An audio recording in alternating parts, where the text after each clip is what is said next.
Well, hello children again. I want to introduce you to Rupert. This is another bear.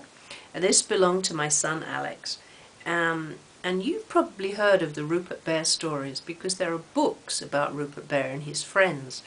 And he became so popular that children wanted to have a Rupert Bear to cuddle and to be their friend. So this bear is about 30 years old.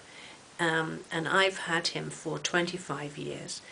And you can see that he's quite old too. And my son Alex, when he was a little boy, he used to like taking him to bed because he said he was very cuddly because he was nice and big and he had a big head that he could cuddle up to and rest on. And indeed, that's quite right. And you can see that he has a sort of pretend jumper.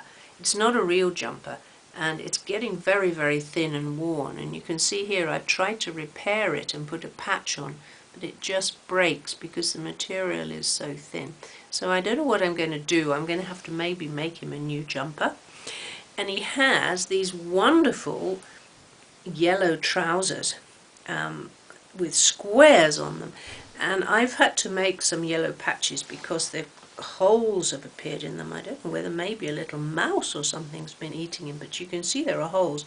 And if they get too big, then all the bits inside start coming out.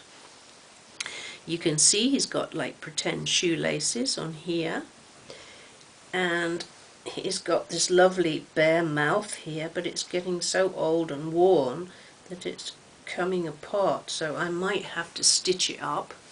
He's got lovely nose here for smelling with and some eyes, and we know he's not as old as Brumus because his eyes aren't made of glass, they're made of plastic. But he's got lots more of his cuddly fur. He hasn't got all thin and lost his fur like Brumus. His head, as you can see, is very wobbly and it falls forward in the same way that Brumus is. And if we turn him round at the back, we can see actually his trousers are not as worn at the back. They haven't got holes in. And he's got a little label on the back. Made in England, it says. But it's so thin, it's almost coming off. And if I pulled it, it would break and come away. Well, I have to tell you that he's a very good friend of Brumus. And these two bears sit next to each other. I'm going to show you now how they sit on the chair together, and they kind of like two old men having some lovely conversations and talking about the times when they were young and all the things they did together.